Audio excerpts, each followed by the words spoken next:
right, we're back. I'm back. You're back. I hope you had a nice lunch. And we're going to move right along here. So this morning, just to kind of reflect on what we started to do, we gave a little overall introduction to NLP. By the way, in terms of neuro-linguistic programming, the name itself, while I gave you a definition, I don't know if you heard the definition where the neuro is the senses, the neurology. It's where we take in our, what we're taking in experience. We see, what we hear, what we feel. It's the experience. The linguistics part. Hello. The linguistics part is the language, how we take our experience and how we've organized our experience in terms of words and language. And we have, it comes through a filter, and then we talk about the experience. And as we know, words are not experience. Words are a description of an experience. So we have the experience, the senses, we have the words, and then there's the programming part.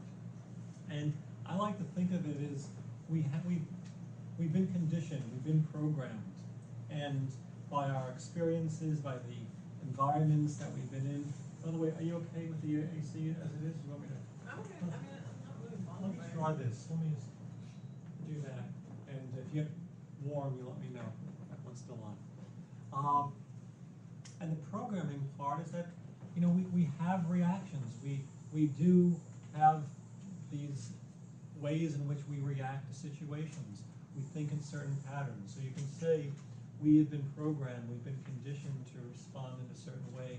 And what we're looking for in NLP is basically, it could be called neuro-linguistic reprogramming. And it's about reprogramming some of the patterns, redesigning some of the patterns. We didn't necessarily get to install the software. We got it. It's okay. So by being aware of how we've been programmed or conditioned, we could begin to redesign, reprogram, recondition ourselves to think in new patterns. So, that's sort of one way in which the name neuro-linguistic programming came into being.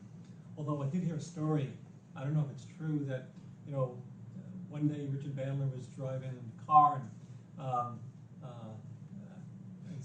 think a cop pulled him over and, asked his name and said, "What do you do?"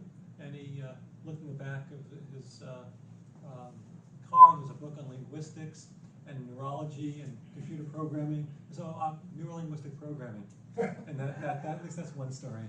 But it's the name we got. I might sometimes I think I'd like to change it because it sounds very cold and inhuman. Neuro-linguistic programming is hard to pronounce, but I think it's a good description of what we're doing, and it's certainly for me a very human model of technology. One of the things I say to students, and I'll say to you, is that when we're finished with this course, it's not enough for me that you are technically competent, that this is not a matter of being trained as technicians. I like to think of NLP as not a hard science, but an art, and that we're all artists, and we get to learn these different tools and skills and techniques, and we get to work with them in creative ways. So, part of it is, we talk about sales and techniques and skills. I find it really important to be genuine. And you can use these tools and be genuine. Sometimes you meet people who come out of a course and you can tell the way they're speaking that there's a sort of like repeating things they've heard. It's not really theirs. It's not really part of your experience. And I do think that takes some time to let these tools integrate into your system. So this is not just about being, as I said, good technicians, but artists that are technically competent as well. So that's the neuro-linguistic programming part. And what we did this morning is look at language and the presuppositions in language.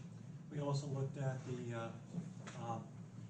submodalities. And these are themes that will keep repeating themselves in the training as we continue to go on. since we're gonna be here for 3 weeks, and by the way, I will be doing about 5 days of the training, Rachel will be doing about 5 days of the training. Actually, no, more like 5 or 6 days. Then Rob Schwartz will be doing 2 days, and Trudy Steinfeld will be doing 2 days. So you'll get a variety of perspectives, different ways of doing NLP, and you'll get to see that it transcends one personality. So you're getting my version of how I've integrated NLP. You'll get Rachel's experience, and Trudy and Rob's. So you'll have your own. You'll realize that NLP is not just an individual personality, but it's a way of thinking that we all share. Moving on. Any questions? Okay. So, I'm going to put this back on again. So if you need to move to the side. Okay, this is really good. Okay, great. Thank you. Okay.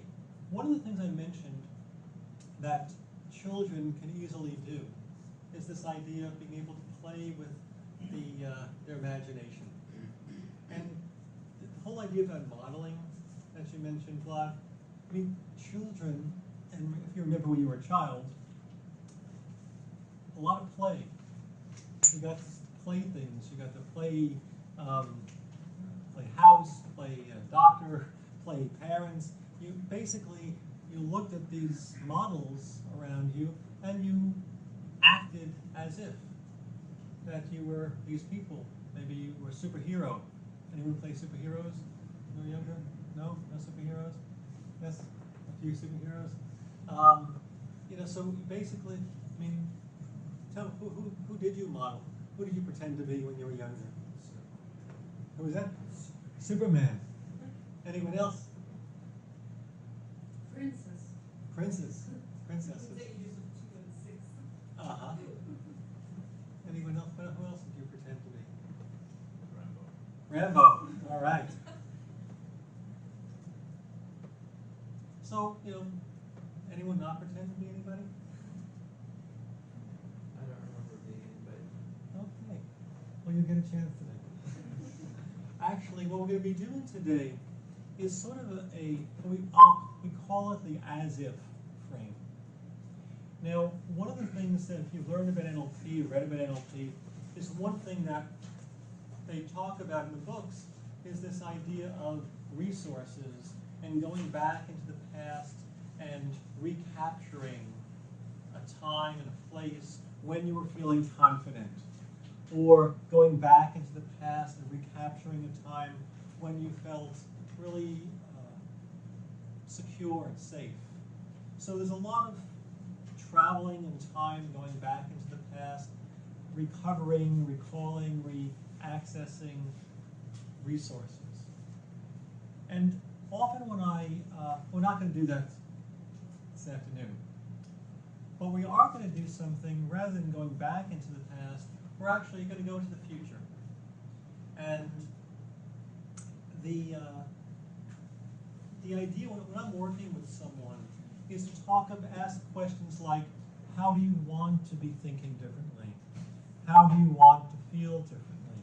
How do you want to act differently? So, or how do you want to be different?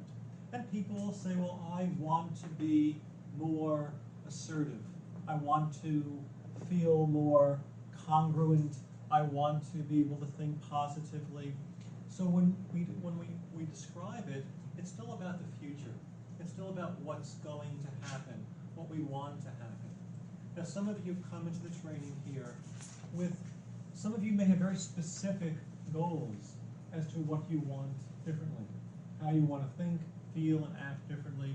Some of you may say, I just want to be more resourceful, or I want to be more confident, or I want to be more myself.